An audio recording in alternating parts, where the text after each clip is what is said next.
Amados irmãos, amadas irmãs, vamos continuar a nossa comunhão sobre a porção da palavra de Deus que está em Mateus capítulo 16, a partir do versículo 13. Nós vimos que o Senhor levou os seus discípulos para os lados de Cesareia de Filipe. Era um lugar longe de Jerusalém, longe da densa atmosfera religiosa. Cesareia de Filipe ficava aos pés do Monte Hermon, um lugar onde havia uma atmosfera limpa, céu claro, um lugar propício para os seus discípulos receberem revelação. Então o Senhor Jesus fez duas perguntas. A primeira pergunta foi: quem diz o povo ser o Filho do Homem? Os discípulos responderam: olha, uns dizem que é isso, outros dizem aquilo, etc. Mas o Senhor Jesus então fez uma segunda pergunta: mas vós, continuou ele, quem dizeis que eu sou? Aqui nós podemos ver que o Senhor se preocupa com um ponto. Ele deseja saber se nós o conhecemos ou não. Ele quer saber para nós quem Ele é.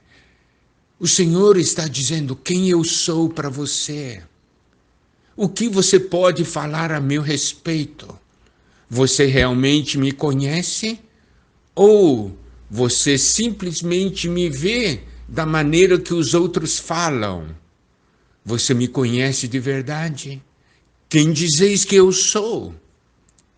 Aí Simão Pedro respondeu: tu és o Cristo, o Filho do Deus vivo. E o Senhor Jesus disse que Simão Pedro era bem-aventurado, porque essa revelação não vinha de carne e sangue, mas vinha do Pai que está nos céus. Aqui nós podemos ver, só Deus pode revelar Cristo. Homem nenhum consegue revelar Cristo a outro. Mas Deus pode, somente o Pai pode. Por quê? Porque o mistério de Deus é Cristo. Deus revela Cristo. E nós vimos que essa revelação tocou em dois pontos: a pessoa e a obra. A pessoa, o Filho do Deus vivo. E a obra, a comissão. Tu és o Cristo, o ungido, aquele que recebeu uma comissão. Então precisamos conhecer a pessoa do Senhor e precisamos conhecer a obra do Senhor. Somente assim nós teremos uma revelação completa do nosso amado Senhor Jesus. Não podemos ser aqueles que vivem baseado em revelações dadas por carne e sangue. Por quê? Porque carne e sangue somente pode dar uma revelação sob o ponto de vista humano. Só Deus pode dar uma revelação sob o ponto de vista divino, celestial. Carne e sangue só vê o que é terrenal. Por isso vemos como é importante nós buscarmos ao Senhor e falarmos ao Senhor: Senhor, revela-se a mim. Eu quero te conhecer de uma maneira viva. Eu não quero viver baseado no que os outros dizem. Não quero viver baseado nas experiências dos outros.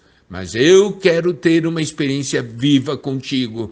Eu preciso que o Senhor se revele para mim de uma maneira viva e real.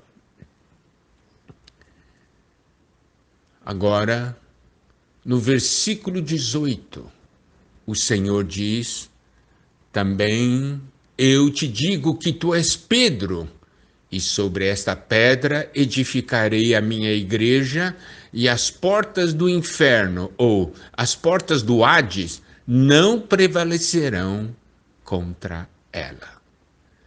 Aqui nos mostra que, primeiramente, o Pai havia dado uma revelação. Agora o Senhor Jesus queria também dar uma revelação.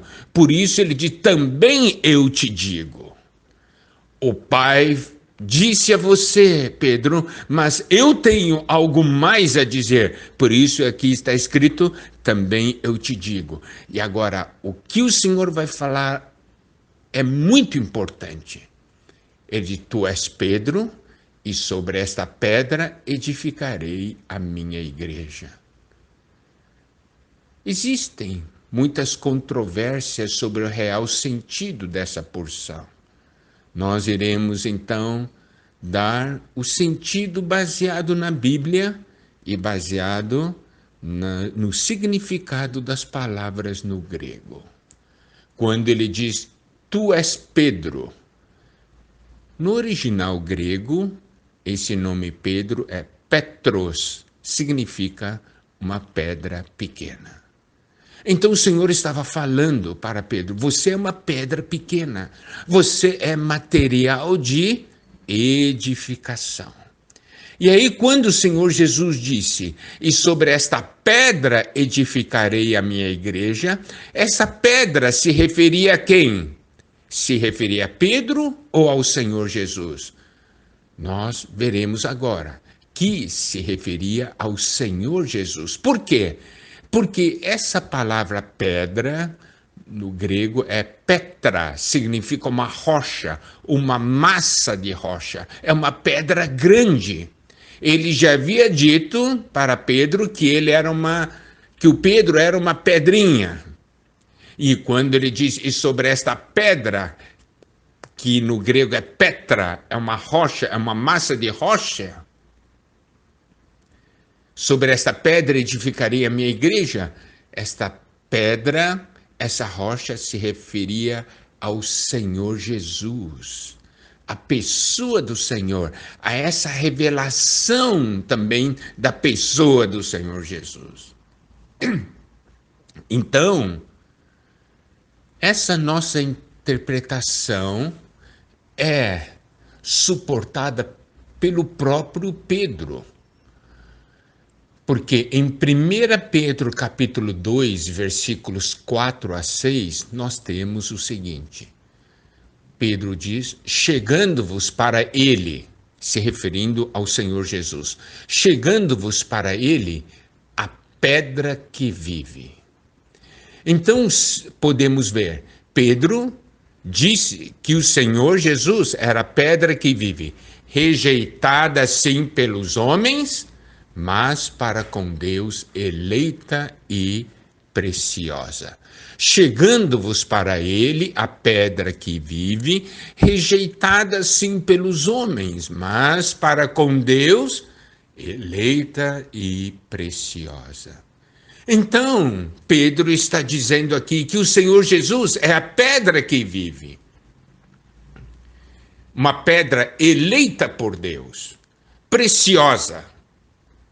E no versículo 5 de 1 Pedro, capítulo 2, Pedro continua dizendo: também vós mesmos como pedras que vivem, sois edificados casa espiritual, para ser de sacerdócio santo, a fim de oferecer de sacrifícios espirituais agradáveis a Deus, por intermédio de Jesus Cristo.